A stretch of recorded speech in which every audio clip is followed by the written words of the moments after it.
Okay, we're doing that. Great. Hey everyone, welcome. Sorry, we're a little bit late. We had some technical difficulties, of course, on the last Giants Weekly team up with Smiling Minds. So we're all here now, ready to go.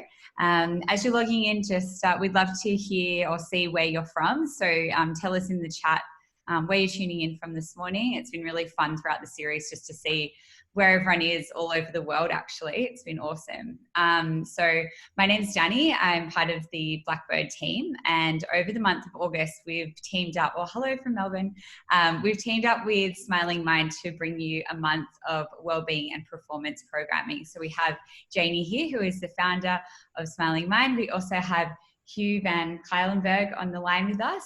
He is the founder of the Resilience Project. So today, Hugh is going to take us through some practical evidence-based mental health strategies to help build our founder resilience. So that is the capacity to withstand uncertainty and challenges. So this is relevant for anyone, even if you're not a founder. If you're working in a startup or even working in corporate, resilience is something that we could all build, and this is sure to be a great session. So we have a lot to get through. I'm going to hand it straight over to Hugh now, and then Janie's just going to close out the series at the very end. So thanks everyone for joining us on this last Smiling Mind collaboration.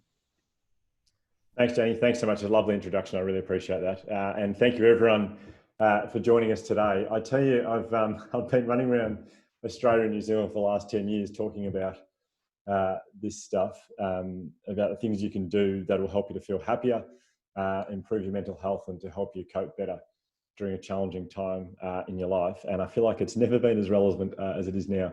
And if you are not in Melbourne, I am in Melbourne, so I get the irony of me talking to you about resilience. I have two stories for you today, and they're two stories I love sharing so much. The boy you can see with the pencil. Well, sorry, that's not true. I love telling the story about the boy you can see with a pencil in his hand. It's an absolute privilege to be here to share the story with you today. The other story I'm going to share with you today, I don't love telling the story. Actually, I find it quite hard to tell the story. So, but I kind of need to make it relevant to us here in Australia. And it's the story of my little sister, Georgia, who has been, she's been quite unwell for a while. Well, no, sorry, she's good now. So I guess she is a story of hope and resilience as well. So I'll get to that as well. I've just seen the chat function open, which is great. A couple of things. First of all, with chat, I've been doing, I've done about probably for different corporate groups and schools, about 2 or 3 of these a day now for 2020, the Zoom format, which is terrific. I love the chat function, but just a quick reminder that if you're going to write a private message to someone, please make sure it's private. Just double, triple check that. I had a shocker the other day. Well, it wasn't a shocker for the audience; it was a shocker for me. It was a group of tradies up in Queensland, and they're a lovely group of guys. But one of them wrote a private message to his mate, and he said, "Hey, Jono, who does this bloke remind you of?" And I thought, oh gosh, lookalikes are never good for me. And I was thinking, do I call out the fact that this is a public chat, or no, I'll just leave it. People hopefully aren't watching it. And his mate wrote back and said, yeah, he does look like someone we know. Who is it? And they kept going back and forth. And his mate said, I know who it is. He said, this guy looks like he said, this guy looks like Steve Buscemi, which isn't the most flattering lookalike. If you don't know Steve Buscemi, this is Steve Buscemi, just in case you're wondering. He didn't even say young Steve Buscemi. He just said, this guy looks like Steve Buscemi. Anyway, not here to talk about Steve Buscemi today. Here are my two stories for you. So the boy you can see, in fact, he's a great place to start, this kid here. So 2008, I was very lucky. I found myself picked in a cricket team that's touring India, and I love my cricket. So I was very excited to get over there and play cricket every day. I found myself missing the classroom. I was a primary school teacher back then. I'd been living in India for probably about 6 weeks, and I found myself missing the classroom, and I thought I might go and do a little bit of volunteer teaching just for a couple of weeks. I was on a shoestring budget back then. Actually, that's an understatement. I was on, I had nothing. And I found a school who said that they would look after me with accommodation for 2 weeks. And also, what was the other one? Oh, that's right, 3 meals a day. And I thought, you beauty, that's perfect. And so I flew this village and arrived in this village. It's called Tiksay, up in the far north of India, up in the Himalayas. I'll never ever forget the shock that I felt when I arrived, and ended up in this. There was no running water. To say there was a river. It was about half an hour away, and if you wanted water, you went there. The same river that the people washed and bathed in. No electricity, no beds. Everyone slept on a dirt floor. And I remember thinking, there's no way I'll be able to survive here for 2 weeks. I was living with the principal. I remember saying to him very awkwardly on night one, I tried to blame the language breakdown or the language barrier, but I said, oh no, I'm really sorry. I actually meant 2 nights. I didn't mean 2 weeks. And I could see the look of disappointment in his eyes, quite obvious. He's quite shattered with that news. But the next day was my first day in the school. And it's a day that I'll never forget, because it's a day that changed my life forever. Because I met the boy you can see on the screen. He was in the grade 3 class. I remember meeting him and thinking to myself, never in my life have I ever seen joy like this before. This kid's the happiest person I've ever met. I remember thinking how extraordinary. I remember sitting in the classroom with him, looking out the window. Well, it wasn't a window. It was like this hole sort of in the, in like a mud brick building, just to let the light in. I remember looking out there thinking, there's nothing here. There's nothing here. I've never seen joy like this before. There's nothing here that would be making him happy. End of the first week, I'm walking home from school with a family. I went back to every Friday, every night I'd go back to a different house to have tea with a different family. I remember sitting there. It wasn't like we would do in developed countries. It wasn't like we would do too, which is like the parents sit around and have tea, or some of the parents are still at work and kids are running around on technology or devices or whatever. It's every single family member sitting around in a circle, helping make the tea. Neighbours, extended family, everyone comes over and all make the tea together. I remember having this feeling of, this could not be more foreign to me right now. Like, this could not be more foreign to me, yet I feel so unbelievably calm. I remember having a moment of thinking, if I took one of these people and I put them in like a Western country or a big developed country in the middle of the city, like Melbourne, where I'm from, I remember thinking, my gosh, I reckon these people would be absolutely riddled with anxiety. Like, we got everything, countries like Australia, but we have so many issues. I mean, right now in Australia, we're the second most medicated country in the world for anxiety disorder. It's an extraordinary statistic when you think about how livable this, Australia really is. Anyway, I remember thinking at that point, I reckon these people have got something going on. No, that's not true. I remember thinking, I feel like in countries like Australia, we're doing a lot wrong. I think we're doing a lot wrong. Anyway, 2 weeks went like that. I remember lying on the dirt floor at the principal's house, bags packed, flying out the next morning. Everything's packed. And I started thinking about my little sister, Georgia, which I hadn't done in quite some time. I think I'm I used to be a reasonably typical Aussie. Well, not Aussie, I'd say reasonably typical male, and that if something had gone wrong in my life, if something painful had happened in my life, I was pretty good at just thinking, well, my approach was, I don't think I'll think about that. I think I'll leave that over there, and that's the healthiest way to deal with it. When my sister was 14 years old, she was diagnosed with an eating disorder, anorexia nervosa, and it ravaged her. Well, if you know someone with a mental illness, you know full well it's not just that person who gets ravaged, it's the people who are close to them. What I'm trying to say is it completely ravaged my family. When she was 18 years old, she was admitted to hospital because she dropped in below. Well, I remember because she was below crisis weight. I remember sitting on the hospital bed with my little sister on her first day in hospital. I was 20, she was 18, and the doctor walked in, he looked at his watch and he said, "I'm sorry, mate, you got to go." I said, "Are you serious? I've only been here for 2 hours." And he said, "You only get 2 hours every day." And I said, "How come?" He said, "Well, I've told your sister if she puts on a little bit more weight before tomorrow, you can stay for more than 2 hours. She puts more weight on the day after that, you can stay for more than 3 hours." And I said to him, "Oh, so how much weight does my sister need to put back on before I can stay for more than 2 hours tomorrow?" And he told me a total weight, which I didn't want to know. But he said, "I've told your little sister when she gets back up to 31 kilograms, I'll consider letting you stay for more than 2 hours." There was nothing of her. It was like something from a horror movie. Now, fast forward about a month, she managed to get on enough weight to get out of hospital. Fast forward another few years, she's still very sick. Fast forward another few years, she's still very sick. And at that same point in time, I'm lying on a dirt floor in India and I'm thinking, how is this possible? The kid on the left-hand side of the screen sleeps on a dirt floor 1 or 2 meals a day. I feel like I've never seen joy like it. The other kid you can see on the screen grew up in a major city in Australia, in Melbourne, with a loving family, a nice enough home, went to good enough schools. She had everything she ever needed growing up in life. But my little sister, like so many people in Australia, my little sister found it really hard to be happy. And I remember thinking, no, I can't leave here. I need to stay here. In fact, I need to live in this village as long as it takes me to work out what does this kid do every day that makes him so happy? And is there anything I can learn of him I could maybe talk to my little sister about? So very long story short, I lived in the village for 3.5 months. And in 3.5 months, I saw three things. I saw three things this kid stopped his day and practiced every single day. I actually stopped and practiced these things because the whole village stopped and practiced these things. I joined in, had a profound impact on me. But back then, I was 28, and I felt, this is 12 years ago, I felt like when I was 28, I kind of knew everything.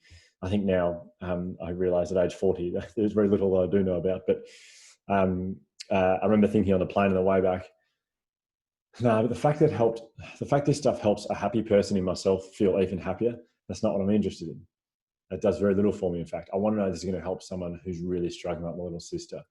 And so just out of curiosity, I sort of went back to university, did my postgrad studies, and I looked at the research for 5.5 years. I looked at all the research that sat behind these three things that I saw.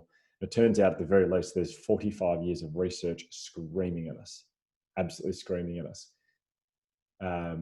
If we want to feel, and just bear in mind what's happening around the world right now before I tell you what the research is screaming at us. The research is screaming at us.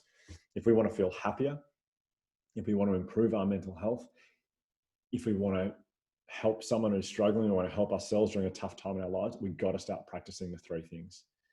So today's presentation, the next kind of 15 minutes, what are the three things? How do you practice them?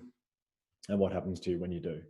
And my goodness me, they are helpful for someone starting up their own business organization, because I started the Resilience Project 10 years ago, and these three things were the pillars of our program.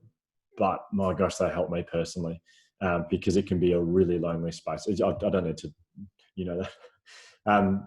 Okay, so here are the three things. And I know you've already heard about mindfulness. So I won't spend any time on mindfulness today, but gratitude, empathy, and mindfulness. You're intelligent people. I don't need to bore you with the definitions. In fact, I'd rather show you what they look like in real life as opposed to in the pages of a dictionary. So gratitude. My first, I love this story so much. So the first day in the school, kids said to me, "Sir, do you want to come and see the playground?" And I said, "Yeah, I'd love to see a playground."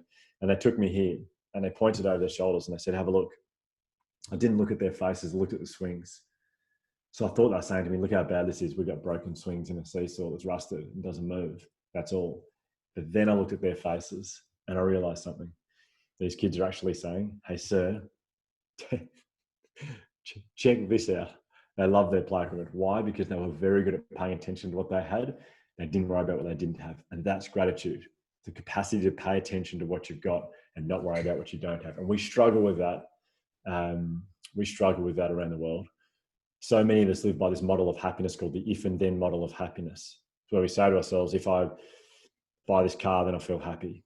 If I get this grant or this funding, then I feel happy. If I buy this house and live in a house like this, then I feel happy. Doesn't work. There's nothing wrong with wanting those things, nothing at all, but you can't pin your happiness to them.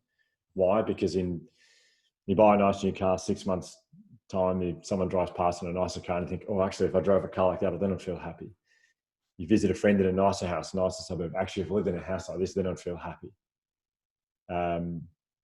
Get a certain grant or funding for your business and it's really exciting for you, but then 6 months or a year later, you're like, "Okay, I'll get this grant now, I've got to get this funding now. If I get this, then I feel happy." Gratitude is where joy comes from. That's when you pay attention to what you've got, not worry about what you don't have. I'll tell you what it looks like when you pay attention to what you've got. We're at this, my wife and I, Penny, we go to Broome every year, and we've got school curriculum through Resilience Project, and we donate it to all these Indigenous communities across the West Coast. And I was in Broome a little while back. These are the boys from the Broome high school football team. I always go and do a bit of football coaching when I'm up there. But we travelled down south of these boys to a community about 2 hours south of Broome, and I'll never forget this. All Indigenous community, quite a poor community. School's a corrugated iron shed. That's it. I walked in there, and there's a boy in the front row wearing a pair of old shorts, and he had one shoe on. That's it. He just had one shoe. And I thought, "This poor kid." And then at lunchtime, I saw him running around kicking the football, one shoe on. And I thought, I can get this kid some shoes. Surely he's about 9 or 10 years old.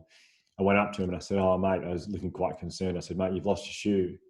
And he looked confused and he started smiling. And he said, no, I found a shoe with a massive smile on his face. Now, I'm not advocating for poverty. Clearly, I'm just saying if you are someone who looks at what you've got and not what you don't have, and coronavirus has shone a light on this massively. If you are someone who has had the ability to focus on the people you can see, the things you can still do, the places you can still go, you're going to be happier than someone who is focused on the things you can't do, the places you can't be, and the people you can't be with. Has your attitude been, I'm safe at home or I'm stuck at home? Gratitude gives you great perspective. How do you practice gratitude? It's a really important part of today's presentation. The research-based, well, in fact, before I tell you the research-based one, I want to tell you this kid's way because it's a beauty. Every single time this kid saw something he was grateful for, he'd stop and he'd point to it. And he'd say, sir, dis. And he couldn't say the TH, so he'd say, sir, dis.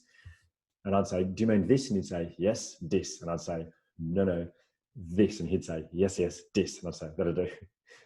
For example, his shoes. If I walked past him and he was tying up his shoelaces, sir, dis. What he was saying was, how lucky am I? I've got shoes on my feet. Lots of the kids here don't have shoes, but I do. When he was in grade 1, he grew out of his shoes. His feet were way too big for his shoes. He can't afford new shoes. He got a pair of scissors, cut the end of his shoes off, toes sticking out the end by about this far. Didn't bother him. Sir, dis. I got shoes on my feet. Lunchtime, he couldn't afford to bring lunch to school, so we would cook him rice every single lunch for him and 15 of his friends who couldn't afford lunch, without fail. He'd walk past, he'd get his cup, he'd scoop up his rice. Sir, dis. I get lunch today. In fact, my favourite by far is if he found himself in a good moment, and have a think about if you're someone who's been good at this. And I think, again, coronavirus has shown us that we're not great at this, but if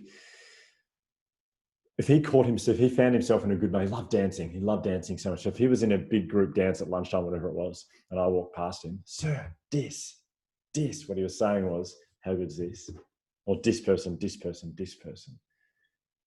Now, if you think about the things just have a think about the things you've been missing due to coronavirus, whether it's going to a cafe for lunch with your friends or going to football or going to movies, whatever it is. And then think back to the last time you did it. Were you really appreciating it?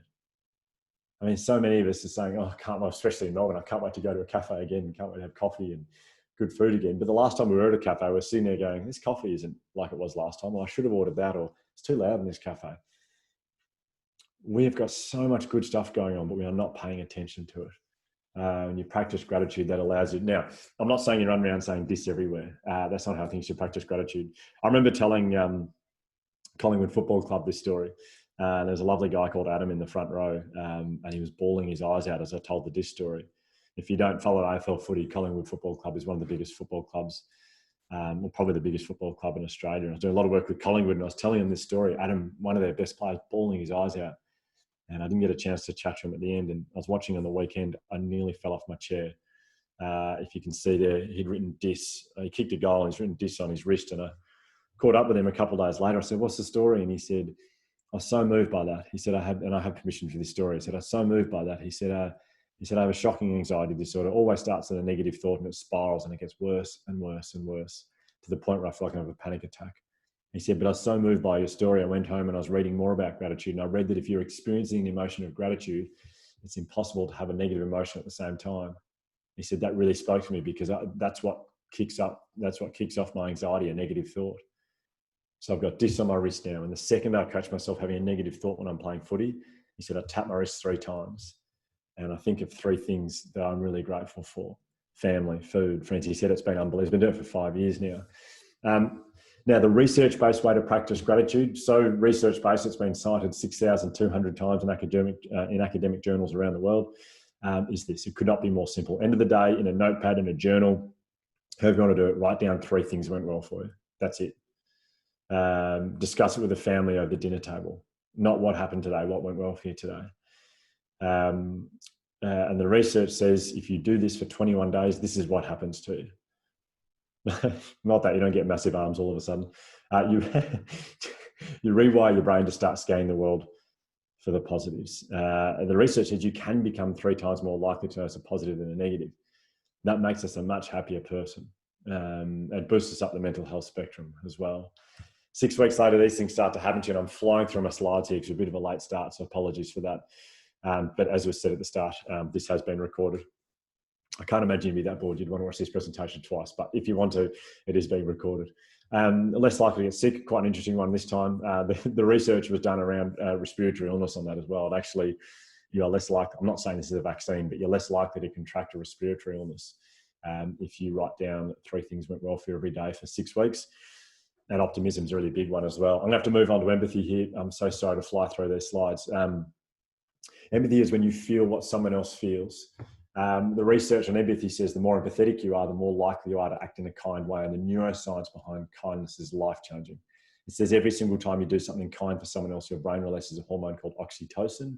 And oxytocin is known as the love hormone or the joy hormone. Because whenever you do, I'm not talking about outrageous acts of kindness, by the way. I'm talking about small things.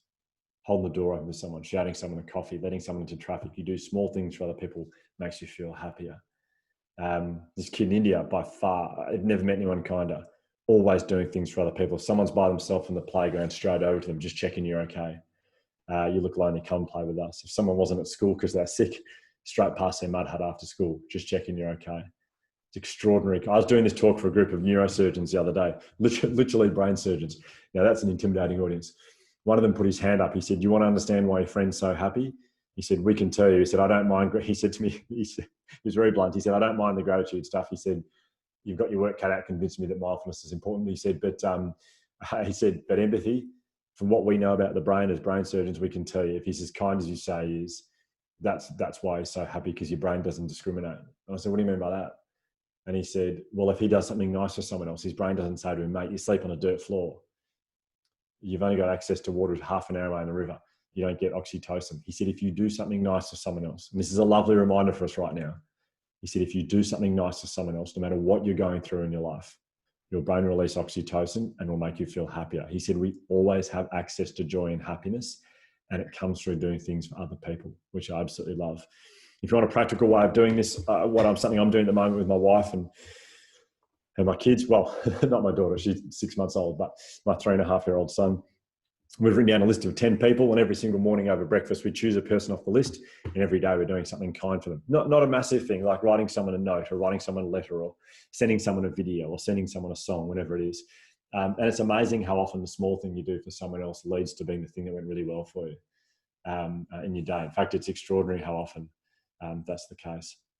Now, I've only left a minute for mindfulness, because I know you've heard from Addy. So, and this is Smiling Mind's wheelhouse. So I don't want to step too far into that, because you've already done that. I suppose I'll just give you my, by the way, I do have a picture of this kid looking really kind, and I'm in the photo as well. It was taken 12 years ago. So look at him and not my hair, please. So you can see there on my left hand, just the kindest kid you'll ever come across. 8:30 to 9 o'clock every single morning. So mindfulness, 8:30 to 9 o'clock every single morning in this community. Kids did this. At first, I thought they're saying their prayers. I thought, gosh, religious community. Principal said, no, it's meditation. It was 12 years ago. I thought, what a ridiculous waste of time. These poor kids for half an hour every morning. And then I realized something. It was optional. And no one had to be there, yet every single child turned up. And I thought, oh, this is going to be, the parents, as you can see in the background there as well. And so I joined in. Had a profound impact on me. I caught myself walking to school 3 weeks later thinking, I can't wait for meditation. I did it for 3.5 months, half an hour every single morning, life-changing.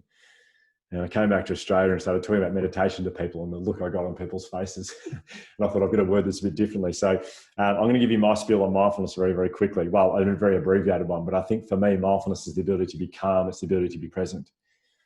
Are we calm right now? Well, anxiety in Australia is the most common mental illness. So no, we're not. The next time you're in traffic and you happen to inconvenience someone by a couple of seconds as you slow down to see if you can turn at the next set of lights, you watch how angry they get. You watch how disproportionate their response is to the inconvenience caused their lives.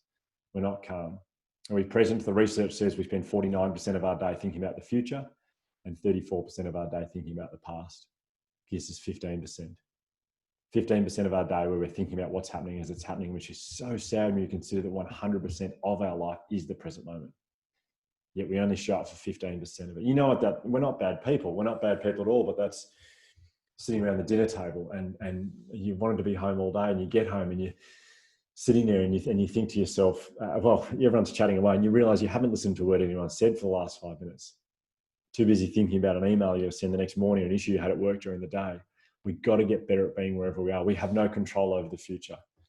The very process of worrying about something that you can't control is very anxiety provoking. We have no control over the past, yet we're spending a third of our day thinking about it. Extremely anxiety provoking. The only thing you ever have control over in your life, and a really important thing to understand as a startup, really, the only thing you ever have control over in your life is right now. What is happening right now? Yet we only show up for 15% of being wherever we are. I think that could be my wind up. When my sister was 28 years old, I had a lovely story about this bloke practicing the 3 things, but I'll miss that. When my sister was 28 years old, I flew to Los Angeles where she lives, and I told her about these 3 things. She started practicing. 6 months later, my sister's mental illness was gone completely. After, what was it? It was after 14 years. And according to a psychologist, not me, according to a psychologist, someone far more intelligent than I, it's because of these 3 things. I love that it's got a lot of science behind it, but my favorite thing is a little boy called Stuns, and who sleeps on a dirt floor, taught me this every single day. If you would like more of this kind of stuff, we have a podcast, which is a great free resource for you if you're interested. Smiling Mind and Giants, thank you so much for having me. It's been an absolute pleasure. Sorry to rush through it so quickly. And Janie, I'll hand over to you. Thanks to you. And it's such an honour to have worked with you for over many years when everyone thought we were crazy talking about mindfulness. Thanks so much. You have such a gift, and to share it with all of us, we're so grateful. And thanks to everyone for joining over the last 4 weeks, talking all things gratitude, mindfulness, authentic leadership, and really all things well-being. We hope you've benefited greatly. Stay in touch, keep practicing all of the things that you've been taught over these 4 weeks, and be well. Thanks so much, everyone. We'll follow this up with a couple of resources for everyone who jumped in today, and we'll share this recording as well. Thanks so much for joining us, Hugh, and we will see you all next week, everyone. We're doing a session on OKRs. So back to the hustle. Now we're taking all of our mindfulness and performance content with us, and we'll see you next Tuesday. Thanks everyone for joining us. Thanks, guys. Bye.